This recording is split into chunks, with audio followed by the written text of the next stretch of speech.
Hey there, friends. We're back in the downstairs kitchen. I have an extreme abundance of goat's milk right now, and I'm milking twice a day, so I've got to do something with it. And my sister happened to ask for some feta cheese, so we're gonna make cheese today.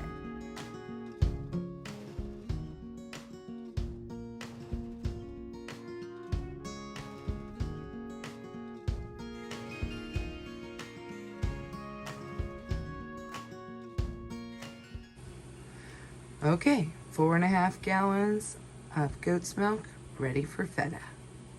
The recipe I found was on New England Cheesemaking Company. It calls for 4.5 gallons of milk. This will be a great way to get rid of a couple days worth of milk. Now, goat's milk is naturally homogenized, but after it sets for a couple days, you will see a very small cream line sometimes. Depending on the breed and the actual individual goat, you may or may not get a good cream line. We're going to want to heat this up to 96 degrees. So let's turn on the stove, and I'll come back with the next step.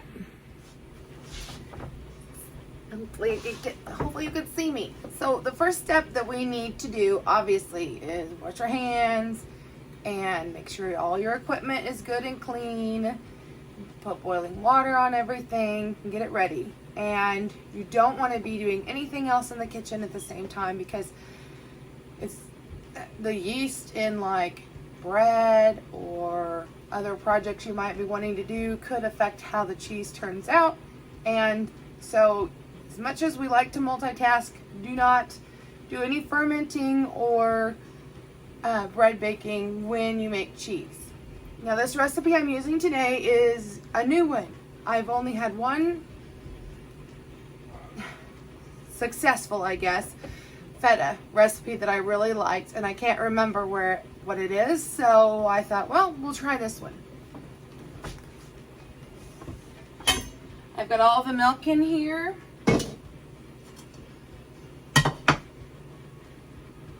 I just want to kind of give it a quick stir to combine it. This is probably 2 days worth of milk. Maybe a day and a half.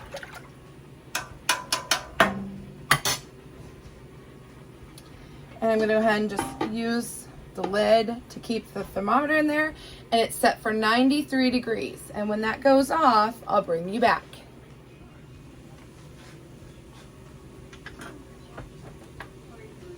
Okay, the timer has gone off. It is now 93 degrees. Actually, it's 96, so I shut that off.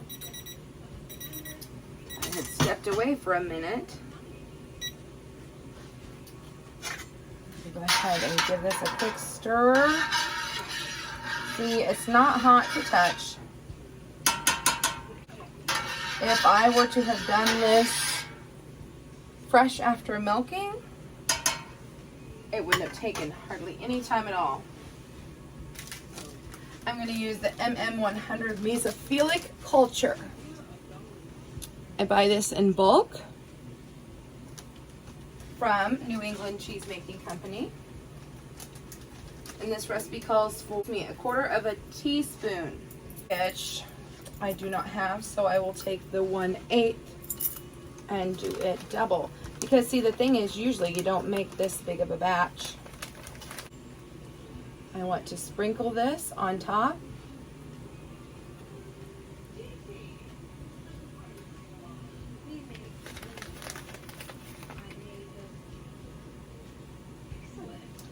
I'm going to let this soak in for a second while I put this back in the freezer. I like to store my cultures in the freezer and my rennet in the fridge.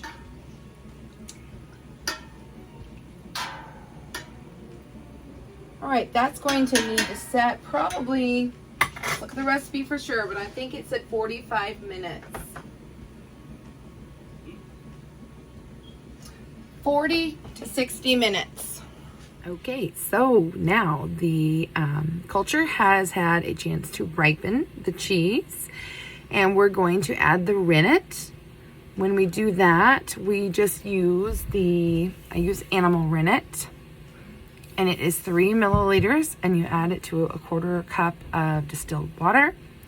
I just use this handy dandy measuring tool, and then we're going to stir it in for about a minute, and then even though it will start to thicken, we want to go ahead and wait 40 minutes for it to go ahead and start to form that curd.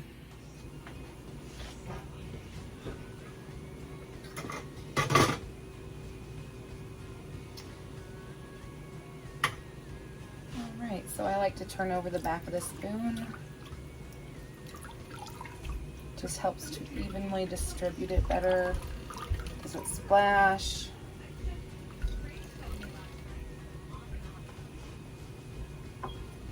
I like to use a gentle up and down motion.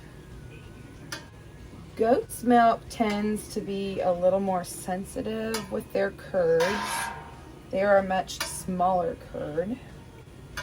And you don't want to go fast to do this, because you'll end up with a swirl, and you don't want that. You want a nice solid mass when we're done. This will probably be a soft curd, as we did not use very much rennet at all compared to some of the other recipes that I've used for this amount of milk. And I'm going to just pull straight up to try to keep from making any waves. I'm going to put this lid back on to keep it warm. I'm also going to layer a bath towel to just kind of keep some of that warmth in there while we wait for it to go ahead and set. It is now time to cut the curds. This was an interesting step that I wasn't used to. It said I have to actually take 5 minutes to cut them. I don't think I can do it that slow, but I'm going to give it a try. And then we stir slowly for 20 minutes, which is very common.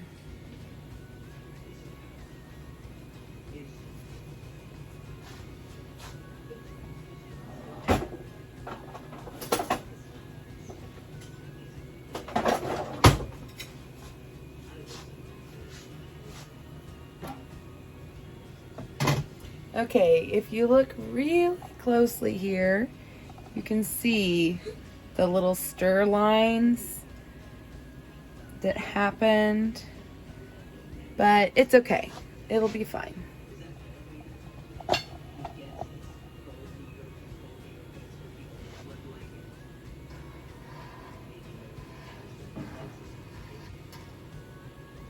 can see it's a nice set. You can see the separation.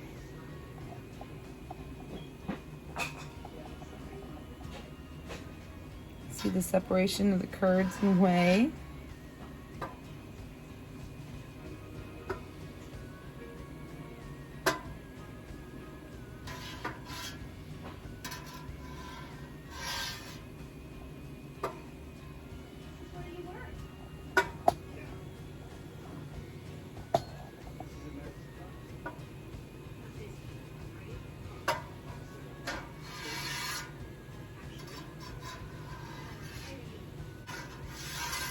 Okay, so now that they have been cut in this direction, I will turn my knife and I will cut in the cross section.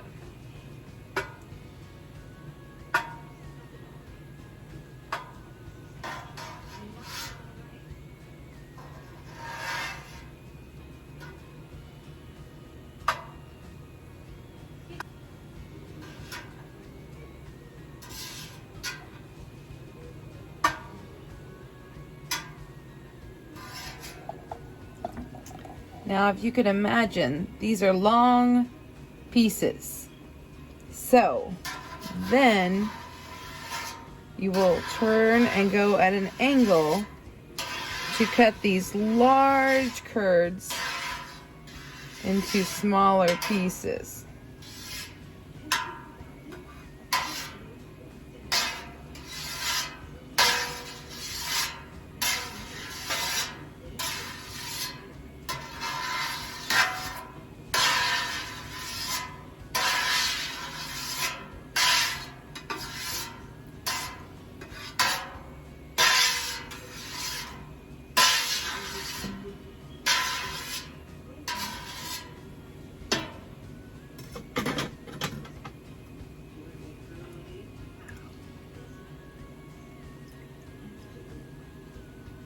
Because this is a new recipe, I need to see what we need to do if we need to turn the temperature up. Because it says we did our 1/2-inch cubes over about 5 minutes. Maybe I was a little fast. And then it says remaining at the original temperature. And then it says we want to stir for 20 to 30 minutes depending on what type of feta that you like. And then we will let them settle. And then we will mold them. So no, I don't need to turn that on. I just need to turn on the timer.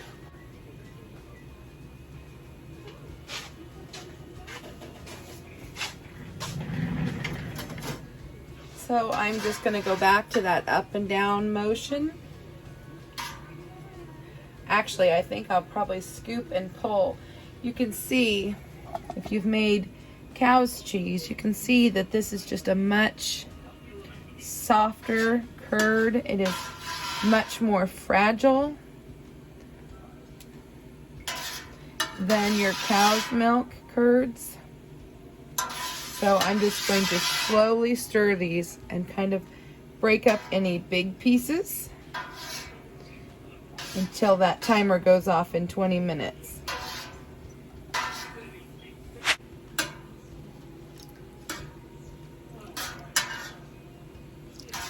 You can see that the whey is really coming out and the curds are drying. You can see the moisture is being pulled out. The curds are getting smaller. And you'll see a lot more liquid. Just checking to make sure we're still there. And we are right at 93 degrees still. Perfect.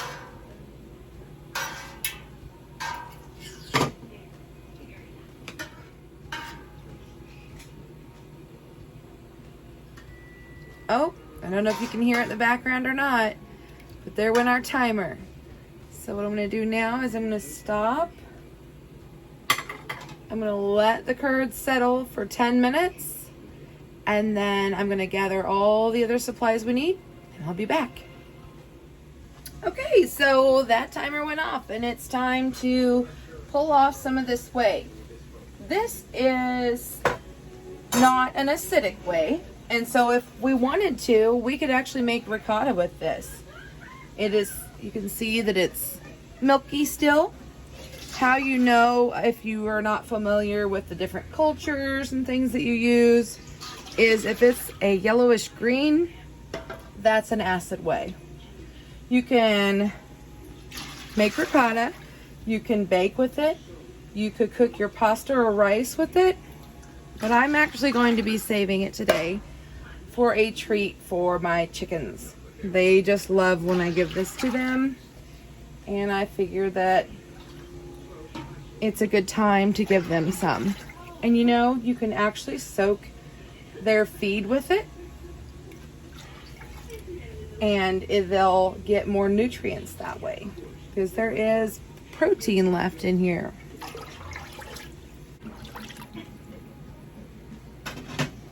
So now we are just down to the curds pretty much, and I'm going to start putting the curds into the molds. The battery is looking like it's not going to last much longer. So what we'll do is I'm going to fill these up. The weight of them, of the curds themselves, should compress this. but if I choose to, I can put a small amount of weight, maybe a pint-sized jar on each of these with some water. And you can see it's really going to drain out the whey. Because my battery's low, I'm going to shut you off here and I'll bring you back in just a minute. Okay, so I've got everything in here and it's just draining the whey. You can kind of see, whoops, see that liquid in there. And we'll just let that keep draining, and over the next couple of hours I'll come and flip this, and I'm going to try to bring you back when I do. Okay, it's been 30 minutes. I wanted to give it a good set this first time. Sit you down here, and I drained off a lot of the whey. I'm going to actually flip. Yes, my hands are clean. You wash your hands a lot in the kitchen.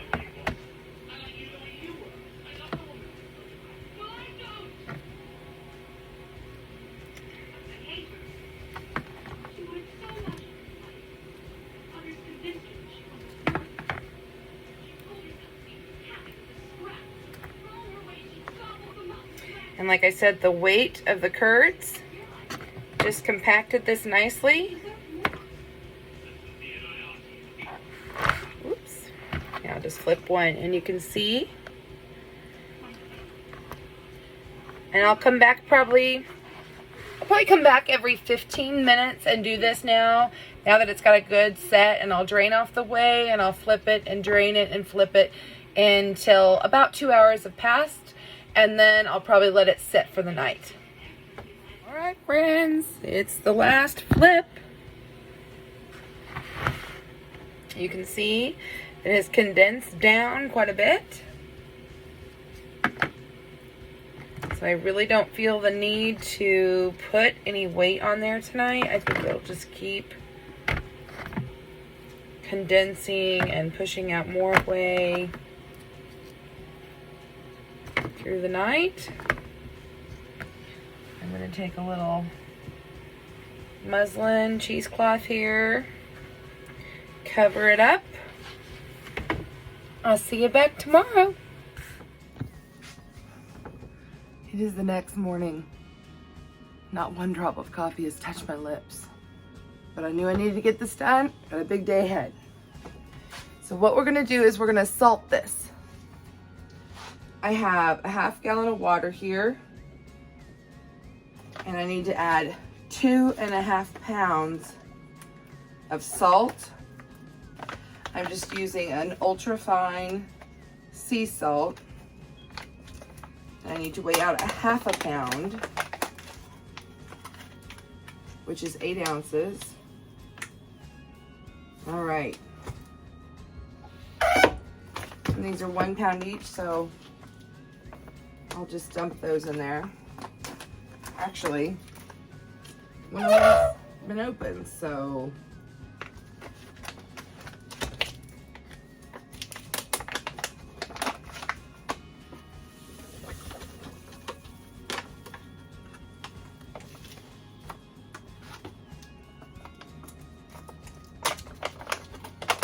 let's see what we've got here.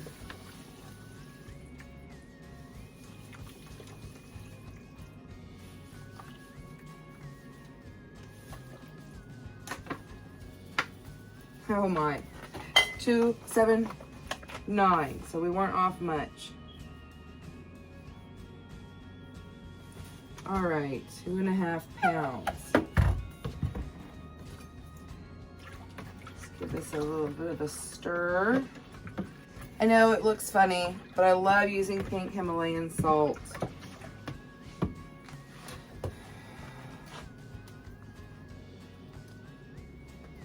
These are approximately 1 pound. I could leave them whole, but it suggests to cut them to get better saturation. So we'll just have 1/2 pound blocks. Doesn't that look awesome? I'm so proud of what we did. And we'll just stick these in there.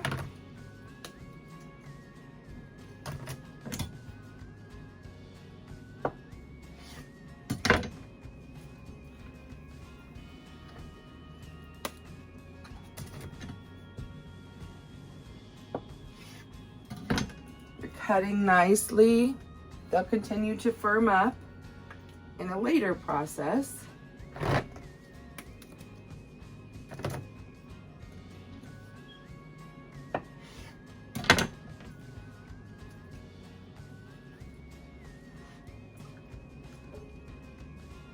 I'm just going to let those soak for 4 hours in the brine. I want to make sure it stays underneath the brine. So what I'm going to do is I'm going to put one of these in here and then put the lid on. Maybe 2 to make sure nobody sneaks around the corner here. Put the lid on and let those soak. It has been 4 hours now, and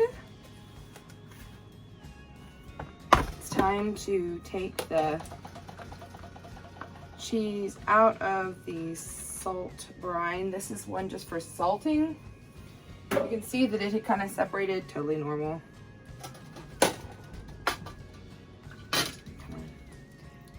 Dip it, and what I'll do is I'll just take this and I'm going to kind of flip it over the next couple of days, and then we'll be back to put it in the storage brine. So I'll put it this way the first time, and then I might turn it this way, and then I'll flip it again. Just kind of move it around so it gets good airflow.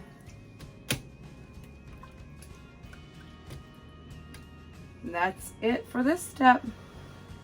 See you in a couple of days.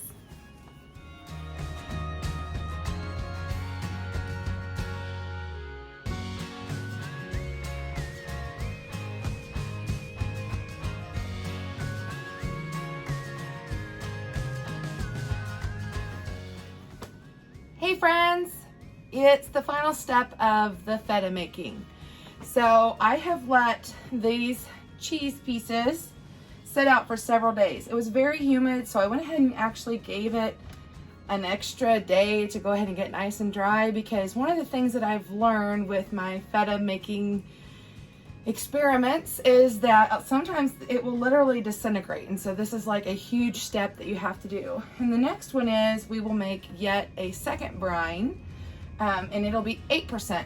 So what you do is you take 3 quarts of water, which I've already measured out for us, and then you add in 8 ounces of cheese. And what I'm using today is actual cheese salt, because it's going to set in it. It's a lot finer. It's very, let's see, it's very, very powdery. Just super, super fine. So I'm going to go ahead and get 8 ounces in here. Now for the storage brine, it says use 6 to 8 ounces, so I will probably go ahead and leave it in this brine, because I am probably going to use it up. So you put it in this 8% brine for up to 30 days.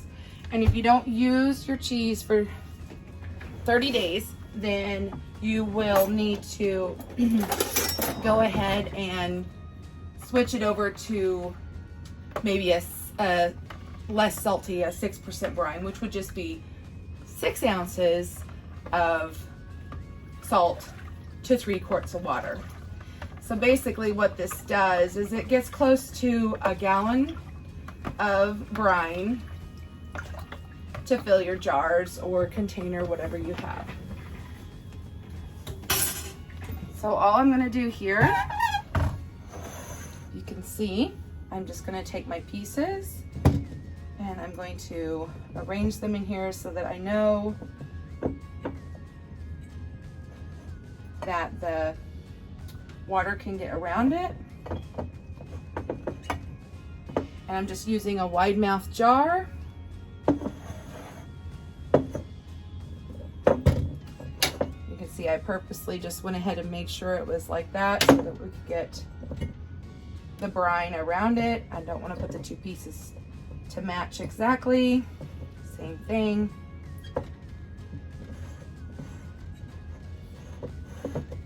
And this time I'm leaving the feta in these large pieces. Typically I will go ahead and put it into squares, but I have found that it's just not as stable. So I thought I would go ahead and try it this way this time. Now both of these brines can be used again. And if you look really closely, I've got more feta going already, because I know that these will go good with summer salads. It's gonna be delicious.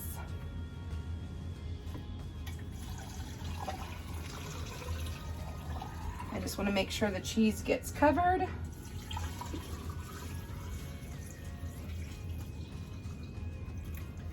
And that's it. I could save this little bit in a jar for the next round. We did it, guys. We made feta. Now, I think I'll probably go ahead and post this video before we have the total end result of the taste testing. So stay tuned. Make sure that you like, subscribe, and follow, and ring that notification bell so you know what's going on. Hey there, guys. A little hey.